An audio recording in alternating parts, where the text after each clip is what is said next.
Good morning student. Hope all are doing well. In our previous session we were discussing about an elementary school classroom in a slum.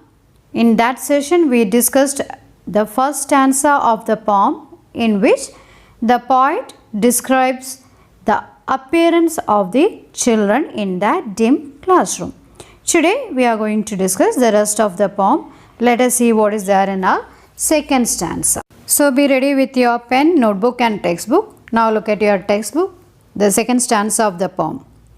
On sour cream walls, donations, Shakespeare's head, cloudless at dawn, civilized dawn riding all cities, belled flowery, tireless valley, open-handed map awarding the world its world. And yet for these children, these windows, not this map, their world, were all their futures painted with a fog, a narrow street sealed in with a lead sky, far, far from rivers, capes and stars of words. On sour cream walls, donations. So on those sour cream colored walls, that means on those dull walls hung the gifts of donations, and Shakespeare's head means the pictures of Shakespeare. On sour cream walls, donations, Shakespeare's head. So on that dull wall hung the gifts of donations and Shakespeare's pictures. Cloudless at dawn, and the pictures of cloudless sky at dawn, at early morning. Civilized dome riding all cities, and high domes of buildings of civilized world shine in every city. So the pictures of this civilized life is also hung over there. Then belled flowery Tireless Valley, and the pictures of Tireless Valley. Tireless Valley means valley in Tyrol in Austria. So the pictures of Tireless Valley, flowery Tireless valleys, and the music of the bells, all these pictures are hung on those dull walls. Open-handed map awarding the world its world, and the map of the world is made and reshaped by those in power. So the maps of the reshaped world by those in power. So the map of the world is also hung on the wall. But the poet says, and yet for these children, these windows, not this map their world, but for these children, this map, the map of the world, it is not their world. For them, these windows are their world, where all their future painted with a fog, where they can see a uncertain future. Their future is in uncertainty. A narrow street sealed in with a lead sky, far, far from rivers, capes and stars of the world. So through these windows they can see a narrow street sealed in with a lead sky. Lead sky means not a clear sky. So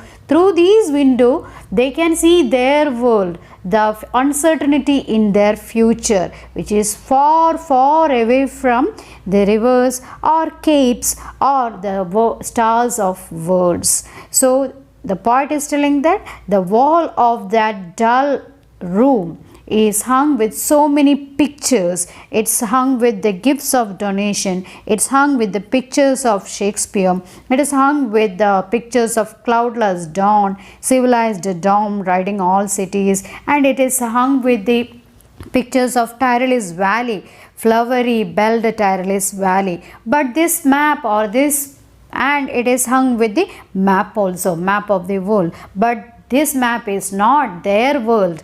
Their world is those windows, those narrow streets which they can see through those windows. Those streets of uncertainty is their future.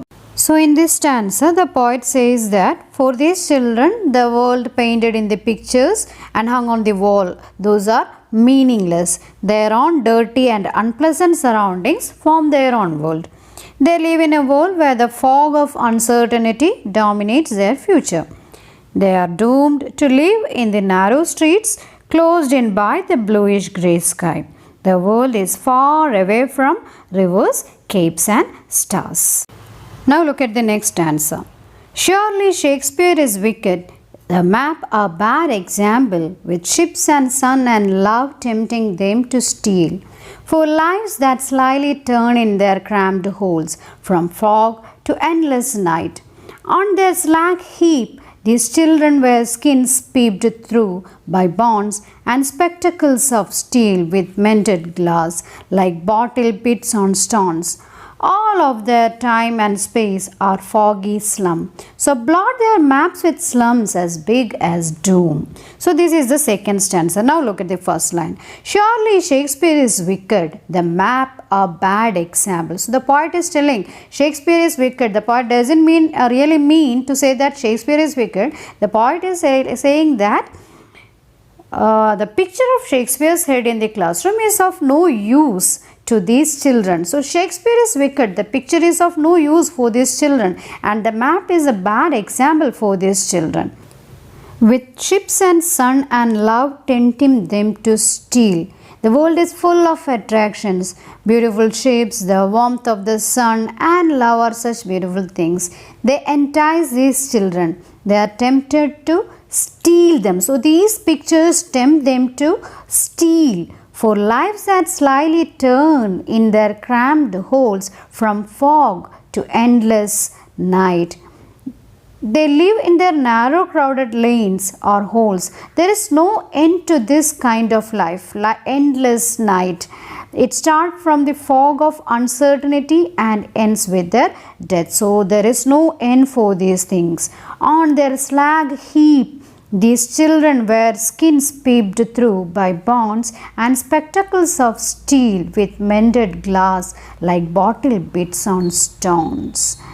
On the heap of waste, these small children wander aimlessly. Slag heap, heap of waste. These small children wander aimlessly.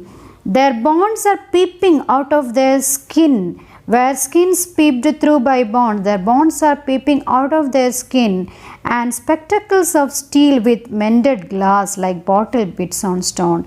And their spectacles look like pieces of broken bottles on stone.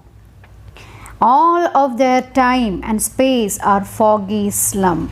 All their time and space is spent in those dirty and foggy slum. So blot their maps with slums as big as domes. So our poet is asking us to make their map, blot their map with the pictures of slums as big as doom. They are doomed to live in uncertainty and ignorance. So blot their map with slums as big as doom instead of blotting them with beautiful pictures of attractions like beautiful shapes, warmth of sun and all those things. And this is what is there in the third stanza.